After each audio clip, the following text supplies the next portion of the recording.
Auburn Hills, Michigan, June 15, 2002. The day had been long. Press interviews, sound check, the usual pre-show routine that Eminem could do in his sleep by now. But something felt off. He couldn't put his finger on it. Just a weird energy in the air. His tour manager had asked him 3 times if he was okay. Eminem kept saying yes, but he wasn't sure if it was true. There was a restlessness in his chest, like he was supposed to be somewhere else, or like something was about to happen. He'd called his daughters earlier, talked to Haley about her school day, tried to focus on her voice, on normal things. But even that felt distant, like he was watching his life from outside his body. "You good?" his DJ asked, walking into the dressing room. Eminem nodded. "Yeah, I don't know. Weird day. Crowd's gonna be insane tonight, sold out, 22,000. I know. So what's the problem?" Eminem shook his head. "Nothing. I'm good. Let's do this." But he wasn't good, and he didn't know why. It wasn't until he burst onto the stage to an explosion of lights and screams that the feeling started to make sense. 22,000 voices shook the arena walls. As he launched into white America, his eyes scanned the sea of faces, thousands of them blurring together in the strobe lights, until suddenly his gaze locked onto one man, middle-aged, maybe late 50s, wearing an old worn Eminem t-shirt, standing about 30 rows back. There was something about his face, something that made Eminem's voice catch for just a fraction of a second before training kicked in, and he continued the verse. The man was crying, tears streaming down his weathered cheeks, but he was also smiling. A smile so full of pain and love and something else Eminem couldn't name. It pierced through the performer's professional armor and struck something in his chest. Why was this man different from the thousands of other emotional fans he'd seen over the years? The man's hands moved with the rhythm, keeping time with the beat. But his eyes were distant, as if he wasn't really there in the arena but somewhere else entirely. Some private place where Eminem's music meant something more than entertainment. Eminem tried to pull his attention back to the performance, hitting his marks, delivering his lines with the precision that had made him a legend. But his eyes kept drifting back to that man, drawn by something he couldn't shake. During the second song, "Cleaning Out My Closet," the man's lips moved, mouthing every word. Eminem saw his hand move to his chest, clutching something through his shirt. The gesture was so intimate, so raw, that Eminem felt a lump form in his throat. What was he holding? The third song came and went, then the fourth. Through it all, the man remained in the same spot. Same expression, same mysterious presence. Between songs, as the crowd cheered and Eminem took a moment to catch his breath, he found himself looking for the man again. When their eyes met across the distance, something passed between them. Something he couldn't put into words but felt in every cell of his body. His DJ noticed the distraction and shot him a questioning look. Eminem just shook his head and launched into "Lose Yourself." As he rapped about seizing opportunities and not letting moments slip away, the irony wasn't lost on him. Here was a moment right now. An internal voice was screaming at him to do something, to acknowledge this man, to bring him up on stage. But why? What possible reason could he have for singling out one fan from 22,000? And yet the compulsion grew stronger with every passing minute, every song, until it became almost unbearable. During a costume change backstage, Eminem grabbed his tour manager by the arm. "There's a guy out there, middle section, about 30 rows back, older guy in my merch. I need you to get him." His manager looked confused. "For what?" Eminem realized he had no answer. "Just get him. Bring him backstage after the next 3 songs. Tell security not to scare him." His manager nodded slowly, clearly thinking his boss had lost his mind. But knowing better than to argue, Eminem returned to the stage for the second half of the show, performing Stan with the kind of emotional intensity that made the audience fall silent, hanging on every word. As he delivered the haunting chorus, he looked at the man again and saw something that made his blood run cold. The man was sobbing now, not just crying but truly breaking down, and yet he was still smiling, still mouthing the words. The mystery deepened with every passing moment. Eminem found himself altering his set list on the fly, choosing songs about loss, about pain, about holding on to memories, as if he was having a conversation with this stranger through his music. The crowd felt the shift in energy, the show becoming more intimate, more raw than anyone expected. After "The Way I Am," Eminem saw security personnel moving through the crowd toward the man. He watched as they spoke to him, saw the man's face register shock, saw him shake his head as if he didn't understand, didn't deserve this. But the security guards were gentle, patient. Slowly, the man allowed himself to be guided through the crowd toward the side stage entrance. Eminem's heart was pounding now, harder than it had during any performance. He didn't know why, didn't understand what was driving this need to connect with a complete stranger, but he couldn't stop it, couldn't ignore it. It was like something was pushing people together for reasons he couldn't explain. He performed 2 more songs, high-energy tracks that got the crowd jumping again, but his mind was backstage, wondering if the man was there, wondering what he would say. Right at that moment, as he hit the final note of "Without Me," something in his chest tightened. When he finally took his break between sets, rushing backstage while a video montage played for the audience, his hands were shaking. The hallway seemed longer than usual. Every step felt heavy, like walking through water. He turned the corner near the dressing rooms, and there he was. The man stood awkwardly, surrounded by crew members who didn't know what to do with him. Up close, Eminem could see the details he'd missed from the stage. The deep lines etched into the man's face, the way his hands shook, the way his eyes held something that looked like both hope and devastation. "Hey," Eminem said, his voice softer than it had been all night. The man looked at him with an expression of such pure disbelief. "I'm David," the man said, his voice rough, Midwestern accent thick. "David Morrison. I'm sorry, I don't know why I'm back here. I shouldn't be here." "No, man, I wanted you here," Eminem said. "I saw you in the crowd and I don't know. I felt like I needed to meet you." David's eyes filled with tears again. "You don't understand. You can't understand what this means. Then tell me." There was a long pause. The sounds of the arena were muffled through the concrete walls. 22,000 people waiting for the show to continue. But in that moment, in that small backstage corridor, time seemed to stop. David reached into his pocket, pulled out something small, a folded piece of paper, worn soft from being handled too many times. He stared at it for a moment, his fingers trembling. "This was his ticket," David said, his voice breaking. "My son's ticket." His son? Past tense. The realization hit Eminem like a punch to the gut, but David didn't elaborate, just stood there clutching that worn piece of paper. "He asked me to come with him," David continued, his voice barely above a whisper. "Wrote me a note. 'Dad, will you come with me?' And I said yes." But then, his voice cracked, tears streaming down his face. Then everything changed. Eminem wanted to ask, needed to understand, but something in David's expression told him to wait. "He loved your music," David said, his words shaky. "Every album, every track, knew every word. I never really got it, you know? Thought it was too much." He paused, wiping his eyes with the back of his hand. Marcus was complicated. Brilliant kid. Got straight A's without trying. But he had this darkness in him, you know? Started when he was about 15. Wouldn't talk to me about it. Wouldn't talk to his mom. Just retreated into his room with his headphones on. "Your music, always your music," David's voice cracked. I thought it was making him worse. All that anger, all that pain in the lyrics. I tried to get him to listen to something else. Something more. I don't know, positive. We fought about it. God, we fought about it so much. He looked down at the ticket in his hands, running his thumb over the worn edges. Then one night, about 2 years ago, I found him in his room. He was crying. Really crying. And he had Rock Bottom playing on repeat. I was about to tell him to turn it off, to stop torturing himself. But then he looked at me and said, "Dad, this song understands me." "Do you?" David's breath hitched. I didn't know what to say. I stood there like an idiot while my son was falling apart, asking me if I understood him, and I didn't understand him at all. After I lost him, I started listening, trying to understand what Marcus heard, and I finally got it. It wasn't about anger. It was about honesty, about feeling things, about not being alone in the darkness. Lost him. The words hung heavy in the air. Eminem's chest tightened. He could see David was holding something back, something too painful to say out loud.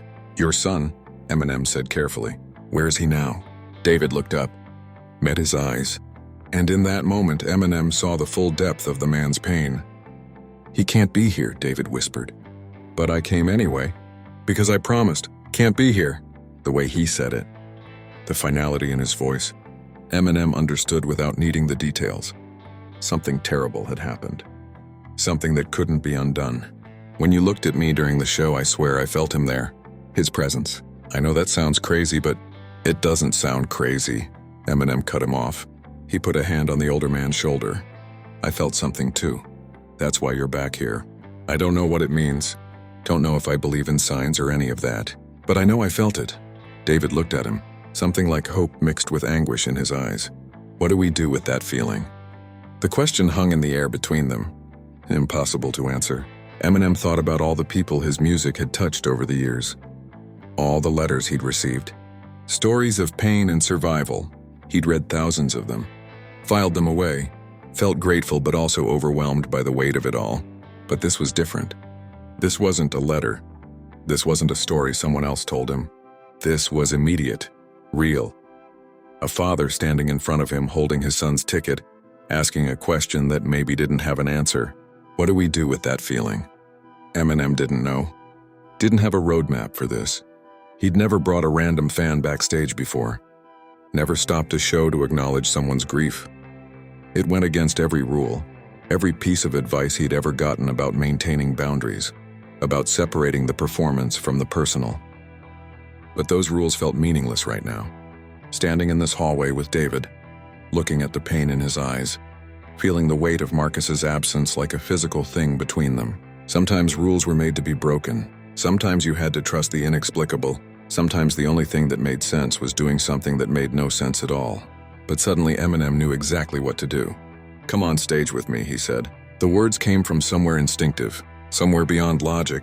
David's eyes went wide. "What? No, I can't. I'm not a performer. I wouldn't know what to do." "You don't have to do anything," Eminem insisted. "Just stand there. Be there for your son. Let me do a song for him. For you. Let these 22,000 people know that he mattered. That he's not forgotten." He could see David's resolve crumbling. Could see the war between fear and desire playing out across his weathered features. "What song?" David whispered. Eminem thought for a moment, considering his catalog. All the tracks about pain and loss and holding on. Then he knew. "The Way I Am. Acoustic, just me and the piano. You'll stand next to me. Everyone will understand." Though even as he said it, he wasn't sure if that was true. But it felt right. Felt necessary. David nodded slowly, wiping his eyes. He would have loved this.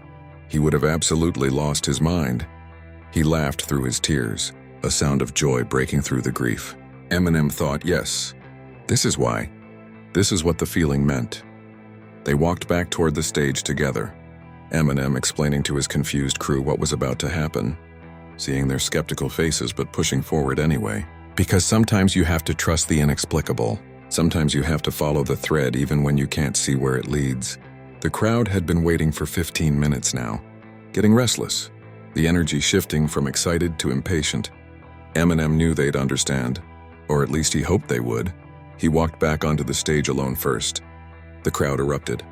He held up his hands for quiet. The arena slowly settling into an anticipatory hush. "I want to do something different right now," he said into the microphone, his voice carrying to every corner of the massive space. "Something I've never done before, and I need you all to listen, really listen." He could feel the crowd's attention sharpen, could sense them leaning forward. "There's someone I want to introduce you to," Eminem continued. "His name is David Morrison. 6 months ago, he lost his son. His name was Marcus. He was 19 years old." He paused, letting the weight of it settle. Marcus was supposed to be here tonight. Had a ticket. Had plans to come with his dad. But Marcus died in a car accident before he could make it. He heard the collective gasp from the audience, felt the mood in the arena shift from entertainment to something deeper, something more human. The silence was deafening. "But David came anyway," Eminem said, his voice softer now. "Came wearing his son's shirt, holding Marcus's ticket, because Marcus loved this music. Loved these songs. David wanted to be here for him. Wanted to keep that promise they made. When I saw David in the crowd tonight, I felt something. Something I can't explain. I asked him to come up here because sometimes we need to remember what music is really about. What it's really for. It's not just entertainment. It's connection. It's feeling less alone in the darkness. It's knowing that someone else out there gets it. Gets you. And Marcus, wherever he is, I hope he knows he was seen. He was heard. And he mattered." The arena was silent now. Eminem gestured to the wings where David stood frozen, terrified. Slowly, so slowly, David walked onto the stage, stepping into the blinding lights. The crowd began to applaud, softly at first, then building, then becoming a thunderous roar of support and love and shared humanity. David's knees nearly buckled, but Eminem was there steadying him, guiding him to a spot near the piano that had been rolled out to center stage. "This is for Marcus," Eminem said into the microphone, "and for every kid out there who feels lost, who feels alone, who thinks nobody understands. You're not invisible. We see you. Your story matters." He sat down at the piano, his fingers finding the opening chords of The Way I Am. As he began to sing, his voice stripped of all production and effects, just raw emotion and melody, David stood beside him, crying openly now, no longer trying to hide it. Something happened in that arena, something that went beyond performance or celebrity. It became a shared moment of grief and healing. Every person in that crowd thinking about someone they'd lost, someone they loved, someone they wished they could say one more thing to. Eminem's voice cracked on certain lines, emotional in a way he rarely allowed himself to be in public. He thought about his own daughters, about how fragile life was, about how much pain existed in the world, how sometimes all you could do was acknowledge it, witness it, share it, and in doing so, make it slightly more bearable. When the song ended, the arena was silent. 3 heartbeats, 4, 5. Then someone in the front row started clapping, slow, rhythmic, not the usual concert applause, something more deliberate, more meaningful. Another person joined, then another, then the entire front section. The sound building but staying controlled, respectful. A standing ovation that felt more like a church service than a concert. Eminem looked out at the crowd and saw what he'd never seen before at one of his shows. People crying, not teenage girls screaming or fans losing their minds, but grown men and women, tears streaming down their faces, applauding for David, for Marcus, for every person they'd loved and lost. In the third row, a woman held up her phone with a photo on the screen. A young girl, maybe 16. Gone too soon, Eminem could tell by the way the woman's hands shook. Near the back, a man had his hand over his heart, mouthing "thank you" over and over. The applause continued for almost 2 minutes. Not getting louder, not becoming chaotic, just sustained, present, real. David stood there taking it in, his face a mixture of devastation and something like peace. He turned to the crowd, raised his hand in a small wave. The gesture so simple, so human, that it broke something in the arena. The applause shifted, became more emotional, some people sobbing openly now. Eminem stood up from the piano, put his arm around David's shoulders, whispered, "They see him. They all see him." David nodded, unable to speak. In that embrace, 2 strangers connected by music and loss found a moment of peace. As David walked off stage, escorted by security back to his seat, Eminem stood at the piano for a long moment, collecting himself. He thought about all the kids out there struggling with darkness, all the parents who would do anything to protect them. He thought about the responsibility that came with his platform, with his words, with his ability to reach millions. The rest of the concert passed in a blur, Eminem performing, but his mind still on David, still thinking about Marcus, still trying to understand what had just happened. Later that night, after the crowd had gone home and the arena had emptied, Eminem sat alone in his dressing room. There was an envelope on his table, left by security. From David. He picked it up, felt the weight of it. On the back, David had written a note in shaky handwriting. "Marshall, thank you for tonight. Thank you for seeing him, for seeing me. I'm leaving this because Marcus would have wanted you to have it." He wrote it the week before he died. "I carry it everywhere. Can't let it go, but I think he'd want you to know what your music meant to him, what it did for him." David. Eminem set the note aside, opened the envelope slowly. Inside was a letter, but also a photo. Marcus at maybe 17, skinny kid with dark hair, wearing the same Eminem shirt David had on tonight. He was smiling, but there was something in his eyes, something that looked familiar. That same look Eminem saw in the mirror sometimes. The look of someone fighting battles nobody else could see. He stared at the photo for a long time, trying to memorize the face of this kid he'd never met. This kid who'd loved his music enough to ask his dad to share it with him. This kid who'd never made it to the concert. Then he unfolded the letter, written in a young man's handwriting. Marcus's handwriting, dated a week before he died. David had told security he carried it everywhere. Couldn't let it go. Eminem's hand shook as he read it. "Dad, I know you don't really get why I listen to this music so much, but it's not what you think. It's not about being angry or rebellious. When Eminem talks about his struggles, his pain, fighting through darkness, I feel less alone. Like maybe I can make it too. These concert tickets, it's my way of showing you what this means to me. Sharing it with you. Love you, Dad. Can't wait." Marcus Eminem read the letter 3 times. Each time the words hit harder. By the 3rd time, tears were streaming down his face. Marcus had written this a week before he died. Had no idea he wouldn't make it to the concert. Had no idea his father would end up coming alone. Carrying his memory. Keeping that promise. He realized something he'd always known but never truly felt until this moment. His music wasn't just entertainment. It was a lifeline. For kids like Marcus. For people fighting battles no one else could see. He folded the letter carefully. Put it back in the envelope. He made a promise to Marcus, to David, to every kid out there fighting their own battles. He'd keep being honest. Keep being real. Keep writing the words that might save someone's life. He stood up, grabbed his jacket, walked out into the cool Michigan night. The parking lot was empty now, just him and the stars overhead. He looked up, wondered if Marcus could see him, hoped that somehow Marcus knew what happened tonight, knew that his father kept his promise, knew that his story mattered. And in that moment, standing there looking up at the stars, Eminem felt something shift. Not answers, not closure, just the quiet knowledge that tonight mattered. That David and Marcus's story would stay with him. Would remind him why he did this. The drive home was quiet, no music. Just the hum of the engine and his own thoughts. The highway was empty at this hour, just occasional headlights passing in the opposite direction. Eminem drove on autopilot, his mind replaying the night over and over. David's face. Marcus's letter. The silence in the arena when the song ended. He thought about all the times he'd performed, all the crowds he'd faced. Thousands of shows, millions of fans. But tonight was different. Tonight he'd looked into the eyes of a father who'd lost everything and still showed up. Still kept his promise. What did that kind of love look like? What did that kind of pain feel like? Eminem thought about his own daughters, about how he'd do anything to protect them, how he'd move mountains, fight armies, burn the world down if he had to. But what if you couldn't protect them? What if despite everything you did, despite all your love and all your trying, you still lost them? The thought made his chest tight, made him grip the steering wheel harder. He passed a sign for Detroit. 30 miles. He'd be home soon. Back to his normal life. But something had shifted tonight, something he couldn't quite name. Marcus's letter sat on the passenger seat, the photo tucked back inside.